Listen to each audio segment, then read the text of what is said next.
You're welcome, Grand Rapids.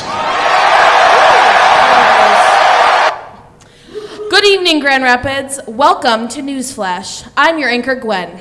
And I'm your other anchor, Keely. And because some of you were preparing to go back to school, even though it totally feels like there are at least 8 weeks left of summer, we've got the world, national, and local news that you may have missed. You're welcome, Grand Rapids. This is NewsFlash. Our top story tonight: get out your roadkill and feed those brainworms. Because RFK's pet project, MAHA, aka Make America Healthy Again, is being rolled out. Among the pillars of the program are limiting access to processed and non-organic foods while still not angering the Monsanto or agricultural lobbies. That's important. Bringing back full-fat foods, making sure even less people look as snatched as a likely criminal Michelle Obama.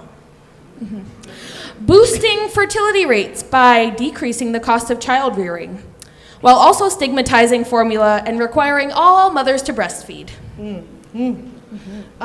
They want to minimize required vaccines, thereby pleasing the insurance companies with figurative and literal human sacrifice. Banning food dyes in foods, which hopefully will also lead to a reduction of unnatural coloring in our politicians.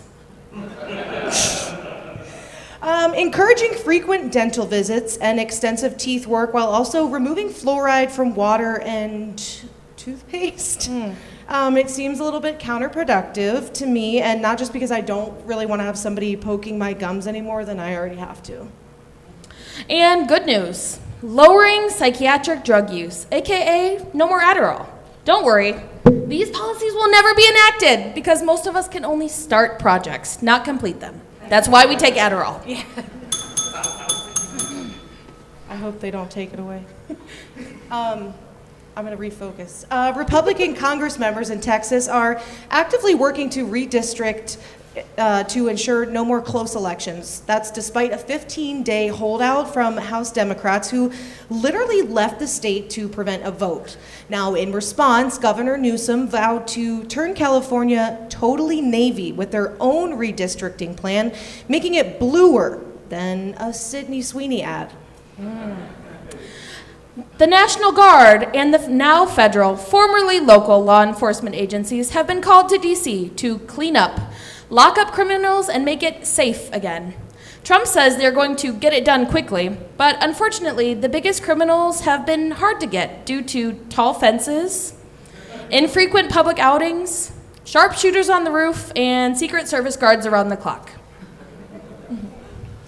And speaking of criminals, Trump met with Putin last week and gave him the red carpet treatment, which is something that he apparently forgot to bring out when Ukrainian President Zelensky visited earlier this year or today when he returned. Now, at this point, all the obvious jokes about the bromance between these two have been said already. We've heard them, but let me just say, if one of my besties was acting up in public the way either of them have been lately, they'd have gotten a stern heart to the heart in the bathroom a long time ago when we were drinking. I can only imagine what Trump would say about Putin if the cameras were off.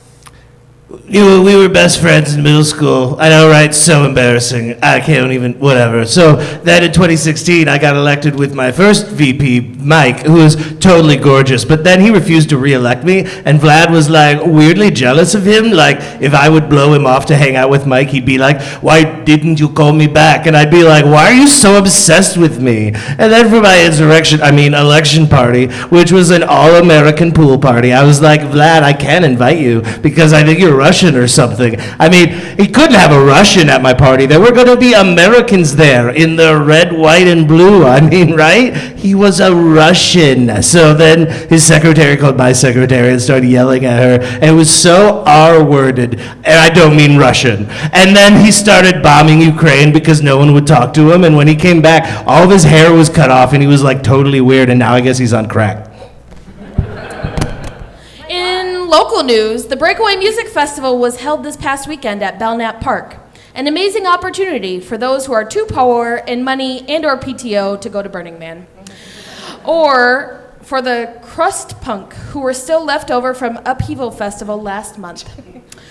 Ironically, it once again coincided with the Yasso Greek Festival at Calder Plaza.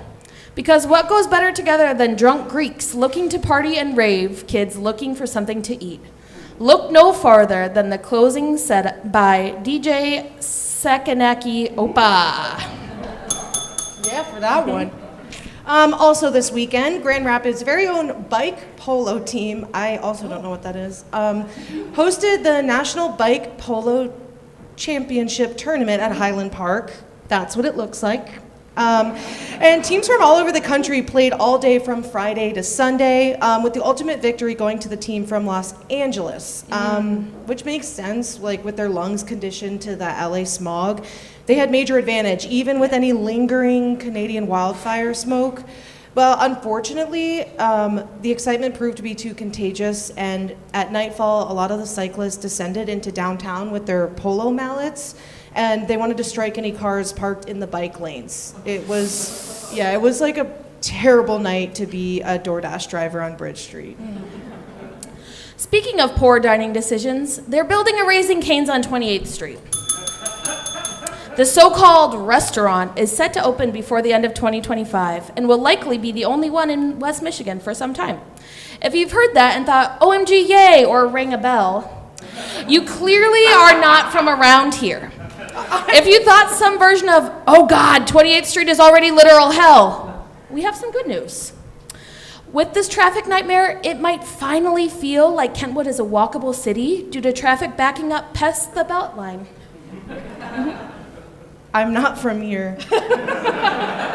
If you haven't had that sauce, you would ring this bell. All right, too. no ads.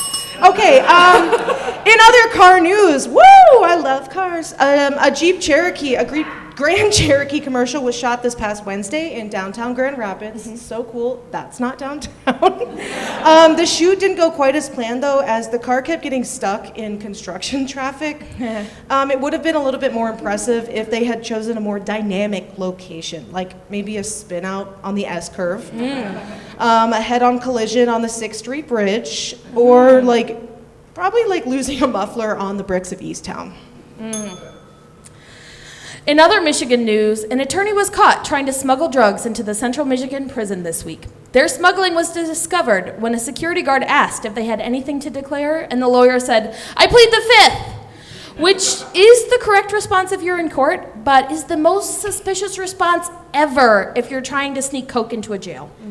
They may have passed the bar, but not the bar for not getting caught drug smuggling. And it was already pretty low.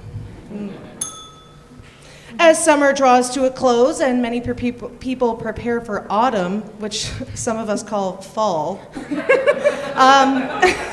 a farm in Traverse City has designed their corn maze in the shape of a Grateful Dead skull.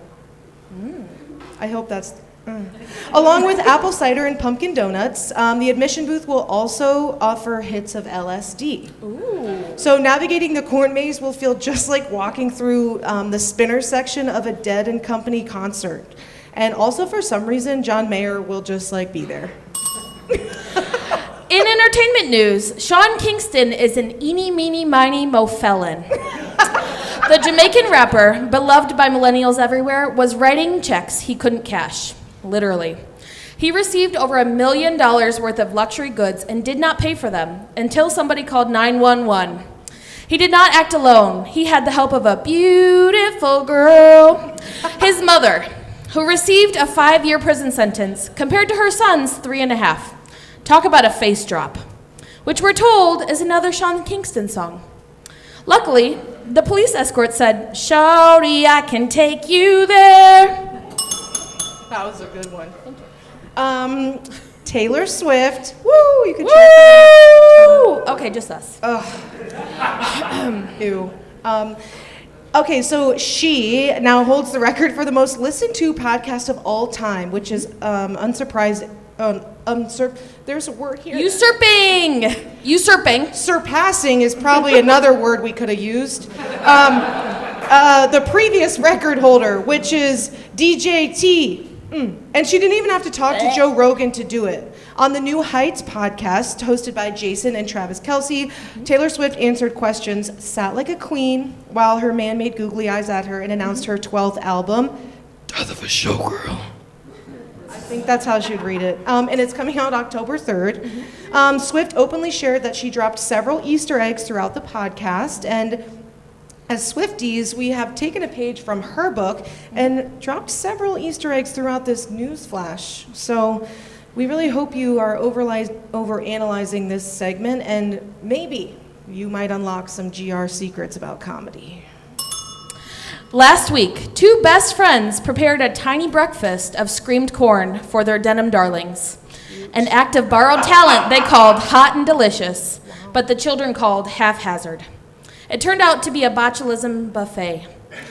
Two for the price of none. Their bits and giggles quickly turned into beats and pieces as the teenage boys quiet quit into their pants like rapid fire. It was a shirts versus skins, with no outlet but a rusty portal.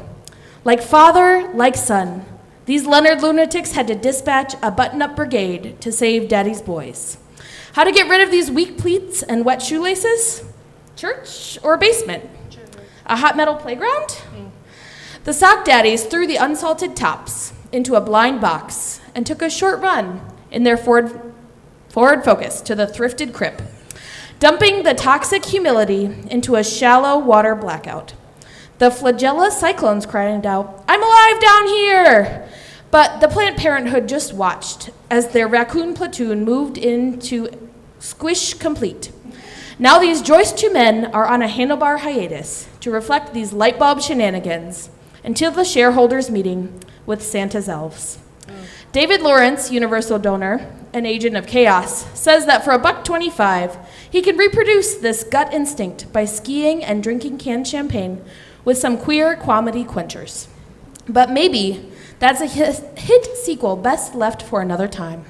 That was really good.